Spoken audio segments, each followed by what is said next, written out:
aja lah, misalnya PLN ya. Iya. Itu dia sudah mengatakan ya, sudah ada beberapa charging station di lokasi-lokasi strategis, terutama untuk daerah-daerah pariwisata. Oh Di iya. Jogja, di Prambanan ya, di Borobudur, di Bali, di Labuan Bajo ya. Kira-kira itu udah Yang premium lah ya. premium. Sekarang misalnya kayak di Mandalika dan segala itu udah mulai Pak. Tapi Pak, seperti kalau itu.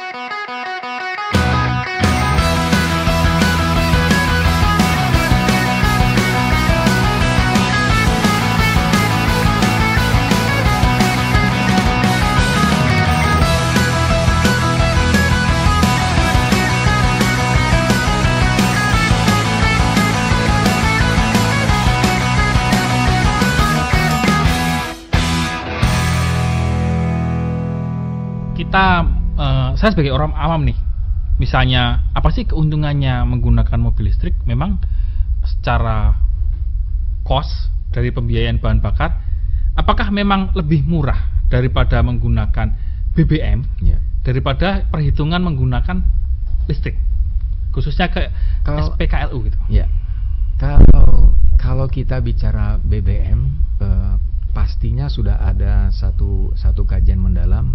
Menggunakan BBM dan atau menggunakan mobil listrik itu jauh lebih murah menggunakan listrik. Jauh ya? Berapa persen Pak kira-kira sampai memangkas kehematan? Kan kalau kita menggunakan 1 liter bensin itu jarak yang ditempuh misalnya 10 km, berarti biaya listriknya itu adalah biaya bensin yang kita gunakan misalnya berapa sekarang BBM 12.500. Iya. Jarak tempuhnya berapa? Misalnya ya, untuk satu kendaraan 10 kilo. 12 kilo gitu ya kan. Sekarang kalau mobil listrik dia berapa kWh nih, kan hitungannya kWh. Standar kWh kan sekarang 1.500. Iya. Ya kan? Artinya kalau 1.500 jarak tempuh satu kendaraan listrik dengan 1 kWh itu berapa? Padahal dengan mengisi 1 kWh itu kalau tidak salah hitungan saya kita bisa menempuh jarak saya lupa angka pastinya gitu Pak ya. Tapi dari perhitungan itu kita sudah tahu bahwa kalau kita mengisi kendaraan dengan dengan kapasitas listrik yang dibutuhkan itu sekitar 10 kW atau berapa, itu kan biayanya tinggal kita kali Pak. Kan 1.500 tadi gitu ya kan. Jadi dengan nominal Rp100.000 kita menggunakan kendaraan listrik, dengan nominal Rp100.000 kita menggunakan kendaraan berbasis fuel, itu pasti lebih murah menggunakan kendaraan yang berbasis dengan listrik. Tapi hal lainnya itu adalah kan kita mau lingkungan bersih Pak. Iya, ya kan? Kita kan mau mengurangi emisi. Ya energi kan? terbarukan lah. Energi terbarukan. Di situ nggak bisa ditawar lagi Pak. Yang pasti jumlah karbon dioksida yang diproduksi akibat dari kita menggunakan CO akibat kita menggunakan fuel dan itu berkurang 50%. Jadi kalau kita menggunakan fuel pasti ada pembakaran, keluarnya itu adalah emisi gas buangnya. Kalau kita menggunakan kendaraan listrik itu yang ada juga Pak, karena kan sekarang asalnya si listrik itu dari mana, pasti ada pembakaran juga dan sebagainya. Itu sudah berkurang 50% Pak dari perhitungan yang kita. Saya kembali ke ini tadi Pak, bahwa ternyata TKDN itu sampai 40%, bahkan lebih mungkin. Apa saja Pak komponennya ketika TKDN, kan mengingat Indonesia salah satu penghasil nikel terbesar, dan bahan bakar atau bahan bakunya baterai listrik itu juga dari nikel. Seberapa besar Pak potensi di Indonesia terhadap masa depan baterai listrik nanti? Kalau kita bicara baterai Pak ya, TKDN kita terus terang belum punya angka. Ya, setahu saya kita belum punya angka Pak. Karena saya sebagai salah satu prekayasa di Badan Riset dan Inovasi Nasional, kita saat ini proses dalam melakukan pendalaman mengenai segala macam riset terkait dengan industri baterai itu sendiri ya. Dan industri baterai itu sendiri jangan lupa mulai dari tadi pemurniannya, smelter ya, kemudian manufakturnya, kemudian sampai dengan assembly pembuatan baterai pack. Itu sudah sendiri tuh Pak. Ya, assembly manufaktur pembuatan baterai pack. Siklusnya ya. Belum lagi nanti recycle-nya, ya kan? Jadi baterai yang jumlahnya banyak itu harus di-recycle. Itu ada lagi Pak. Pasca pakainya ada lagi Pak, iya kan? Nah kemudian riset dalam melakukan perhitungan bagaimana si lithium ion ini diproduksi, gitu ya kan? Sehingga dia memang bisa memenuhi kebutuhan untuk mobil listrik. Kayak seperti sekarang kita menggunakan fast charging fast charging station. Artinya baterainya harus fast charging, Pak. Iya. Bapak nggak bisa menggunakan baterai biasa untuk fast charging, gitu ya kan? Nah, inilah yang sekarang sedang dilakukan pengembangannya. Harapan kita adalah karena average nih, kalau dalam perhitungan saya, setiap kita menggunakan bahan material dari impor, itu pasti nilainya tuh berbeda 30% sampai 35%. Ambillah apapun yang kita buat, karena bahan bakunya kita impor, perbedaan harganya tuh 30 sampai 35%. Artinya kalau sekarang kita bisa menggunakan bahan baku lokal, nikel, kobalt, mangan yang tersedia, itu kan semua buat penggunaan industri baterai. Iya. Artinya mau tidak mau harga itu sudah bisa berkurang sekian persen gitu. Iya, betul. Dari harga pokoknya. Berarti sebenarnya kalau Indonesia mampu memiliki teknologi pengolahannya, kemudian SDM-nya juga mumpuni seperti tadi Bapak bilang, dan juga investasinya itu terbuka lebar, sebenarnya kita bisa jadi pemain ya Pak untuk penghasil baterai listrik ini. Betul, ya Pak, betul. Bukan hanya penyedia bahan baku gitu. Betul. Kan terbukti salah satu investor dari Korea Selatan yang cukup termasyur, mereka fokus di mobil listrik, menanamkan modalnya di Indonesia untuk produksi itu. Nah, oleh karena itu apakah memang ini dijadikan salah satu campaign Pak, di dalam salah satu program aja di G20 di Bali nanti, bahwa kita akan menjadikan mobil listrik di Indonesia sebagai ikon. Nah, itu apakah menjadikan potensi mobil listrik di Indonesia secara industri itu akan meningkat pesat Pak nantinya? Kalau buat saya Pak ya, acara G20 ini momen yang sangat luar biasa. Karena di luar negeri kita tahu mereka sudah hampir seluruhnya gitu punya target ya. Misalnya di kota Amsterdam tahun 2028 atau 2030 kendaraannya harus semua berbasis EV yang masuk ke kotanya. Kalau di luar kota Amsterdam boleh gitu ya kan? Kita ke negara apapun di China misalnya ya, itu kita kalau di kota Shenzhen aja yang biasa gitu ya, kita datang ke ini nih minimarket, itu kalau kita parkir motor itu langsung tuh kita ada charging station yang tinggal kita plug aja tuh. Jadi kita belanja tuh sambil kita ngecharge. Kan? lebih efisien ya. Betul. Waktu dan biayanya. Itu udah dari tahun 2016 2017 seperti itu Pak. Kita rata-rata pada tinggal di apartemen Pak. Kalau malam itu yang namanya kendaraan itu berbaris, itu semua di charge gitu ya kan. Jadi kalau malam lupa ngecas, paginya repot. Repot ya gitu. Jadi memang momen G20 ini salah satu adalah bagaimana kita menarik investor. Betul. Ya kan?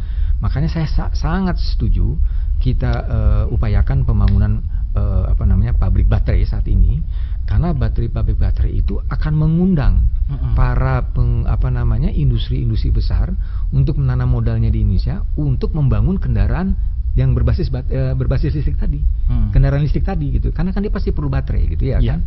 Nah, yang kedua juga kita harus memikirkan bahwa yang dibangun saat ini oleh tadi perusahaan yang Korea Selatan itu adalah yang saya tahu 60% itu masih buat produk ekspor. Jadi walaupun dia di Indonesia 60% masih produk buat ekspor, 40%-nya hub di Asia. Gitu ya kan? Asia ya. Di Asia. Karena mungkin target marketnya di Indonesia juga belum bisa tertarget ya. Dan itu yang menarik Mas sebenarnya gitu ya kan, bahwa kita kalau membangun sesuatu jangan berpikiran hanya buat produk lokal. Gitu ya kan, kita juga harus berpikir global. Gitu ya kan. Bahkan kalau mampu ekspor dan semua tertarik, betul Pak. Saya kira potensi kita lebih besar untuk menjadi pemain produsen baterai listrik. Itu akan membuat keyakinan bahwa para investor-investor nanti diharapkan juga bisa ikut bermain dan melihat bahwa potensi di Indonesia ada loh. Market kita ada. Betul. Iya kan, market kita ada. Pasar kita bagus gitu ya kan. Dan bahwa yang namanya industri berbasis teknologi listrik electrical ini memang sudah ada di Indonesia. Ya G20 itu mau tidak mau menjadi ajang promosi kita Pak. Sebenarnya untuk memperkenal. Makanya kita sekarang punya pabrik baterai gitu ya. Kita ada pabrik pengolahan smelter nikel di Morowali misalnya gitu ya kan. Sekarang di Batang di kawasan industri gitu ya kan untuk baterai ini gitu. Jadi saya pikir ini sudah merupakan satu terobosan untuk kita mengatakan memang kita siap gitu untuk menerima investor di Indonesia. Selain G20, kita ada momen dong Pak untuk promosi. Salah satunya BRIN kan menjadi salah satu penyelenggara yaitu pameran mobil listrik. Nah, boleh dong Pak spill dikit. Apa sih Pak karya anak bangsa yang bisa dipamerkan, dipromosikan bahwa kita masyarakat Indonesia bisa loh menghasilkan mobil listrik, bahkan sampai baterainya, bahkan sampai Apa nih Pak yang bisa bocorannya nanti kita bisa intip di pameran mobil listrik ini? Terima kasih Pak. Jadi ini memang satu momen sekalian bahwa BRIN sejak tahun 2019 itu sudah menyelenggarakan secara rutin yang kita sebut dengan Indonesian Electric Motor Show. Ya, Indonesian Electric Motor Show yang pertama tahun 2019 kita selenggarakan di Balai Kartini. Ya, itu antusiasme luar biasa karena pertama kali kita menyelenggarakan Indonesian Electric Motor Show. Ya, semua hanya kendaraan berbasis listrik yang dipamerkan. Kemudian yang 2020 ada COVID, kita tidak bisa selenggarakan. 2021 kita menyelenggarakan lagi Pak di kawasan Puspitek Serpong. Jadi Badan Riset dan Inovasi Nasional punya kawasan laboratorium, kita adakan di sana Pak. Antusiasmenya sangat luar biasa, ya kan? Apa bedanya? Ya kan? Bedanya adalah bahwa kita melakukan kegiatan Indonesian Electric Motor Show ini adalah selain kita memamerkan produk elektrik, ya, kita juga memamerkan produk riset, produk riset berbasis elektrik tadi, gitu ya kan. Dan kita juga tidak bicara hanya kendaraan roda 4, kendaraan roda 2, semua misalnya kendaraan air yang menggunakan motor listrik. Ya kan. Ada darat, laut dan udara. Udara juga ada? Udara juga ada. Drone itu memang dipakai apa Pak? Ngecasnya nanti di mana ya Pak, di atas? Nah itu Pak, bagaimana kita kemudian bisa punya teknologi. 2022 rencana kita akan menyelenggarakan Indonesian Electric Motor Show juga, yang kita akan laksanakan di JCC, Jakarta Convention Center, pada tanggal 8 sampai dengan 10 September 2022. BRIN sebagai hostnya di situ, kita kerjasama dengan MTI. Nah kemudian itu adalah ajang kita untuk melakukan promosi riset Pak. Jadi IMS itu adalah promosi riset.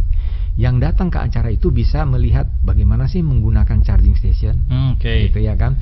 Saya pengen lebih ke edukatifnya ya. Edukasinya Pak, edukasinya ya. Kemudian yang namanya charging station tuh katanya sulit, apanya sih yang sulit? Nah, ada namanya charging station monitoring system. Jadi pada saat ngecharge kita bisa lihat sudah berapa kWh. Pada saat ngecharge kita bisa melihat bahwa mobil ini sudah dicharge berapa kali, dicharge di mana aja. Jadi itu Pak, tadi saya bilang, mobil Bapak misalnya dicharge di 5 tempat, nggak bisa bohong tuh Pak. Amin, mobil saya Pak listrik. Ini kalau bilang kesini itu bisa dideteksi itu Pak ya. Nah contoh begitu. Dan kita juga membuka kesempatan kunjungan ke laboratorium yang menyediakan fasilitas pengujian, ya kan. Bapak jangan lupa, kita punya charging station. Kesulitan kita apa? Kesulitan kita dalam melakukan pengujiannya Pak. Pengujian charging station itu bukan hal yang mudah. Itu paling sulit dilakukan, dan sampai sekarang ini kita punya kesulitan untuk melakukan pengujian charging station karena kita tidak punya lab khusus untuk itu. Nah tapi kita sedang mengupayakan ke sana. Kesulitannya apa itu Pak kira-kira? Karena charging station itu perlu yang namanya laboratorium khusus. Berapa lama mercasnya, bagaimana listriknya, lebih ke safety-nya ya? Lebih pada ke safety-nya gitu ya kan. Kemudian itu ya, apakah memenuhi regulasi? Kan kalau handphone tuh kan kadang sampai melendung tuh Pak. Kan pernah kejadian salah satu produk baterai itu terbakar gitu ya kan. Nah itu menyebabkan kita harus punya satu sistem pengujian sendiri. Jadi pengujian charging station, pengujian sistem modul yang kita kembangkan yang charging station monitoring system, pengujian kendaraan roda 2 berbasis listrik, pengujian dari baterai swap, itu semuanya ada di tempat kita. Menarik sekali Pak. Pameran itu nanti kita akan mengundang masyarakat umum juga untuk mengunjungi, selain di tempat pameran juga mengunjungi laboratorium, ya kan di sana. Nah di dalam acara itu juga kita mengundang partisipan baik itu dari university, lembaga riset dan lembaga riset swasta. Berarti ini untuk salah satu menarik investor ya Pak. Betul. Jadi mereka bisa melihat riset seperti ini, dan kita ada kunjungan ke lab. Walaupun acaranya di CCC, nanti kita siapkan kendaraan dengan menggunakan bis yang kendaraan listrik juga sebagai contoh ya. Sebagai contoh. Experience-nya. Nanti kita datang ke lab kita ada di Puspitek Serpong, dan kita bisa mengunjungi laboratorium kita yang ada di sana. Itu yang kita lakukan Pak. Baik Pak Barman, terima kasih informasinya mengenai dunia mobil listrik Resa ini sangat menarik sekali, dan kami menaruh harapan banyak kepada BRIN Pak agar risetnya mengenai mobil listrik semakin dalam dan semakin jago lah dalam mengembangkan ini agar semakin murah Pak. Dan ya kita bisa mampulah Pak untuk menikmati, syukur-syukur membeli mobil listrik ini. Baik Sobat Antara, demikianlah obrolan kita dengan Pak Barman Tambunan, salah satu perekayasa mobil listrik di Indonesia, dan mudah-mudahan dengan adanya potensi mobil listrik di Indonesia dari bahan bakarnya, bahan bakunya, dan juga target marketnya yang cukup besar ternyata, bahkan potensi untuk menjadi pemain pabrik produsen baterai listrik untuk skala internasional pun besar. Saya punya firasat yang baik sepertinya Pak, bahwa kita bisa berbuat banyak untuk di dunia industri mobil listrik. Amin. Dan demikian Sobat Antara podcast berisik kali ini, dan saksikan juga podcast-podcast Antara lainnya di kanal antaranews.com dan juga YouTube Antara TV Indonesia, dan juga di Spotify podcast Antara. Sampai jumpa di berita baik selanjutnya. Dadah.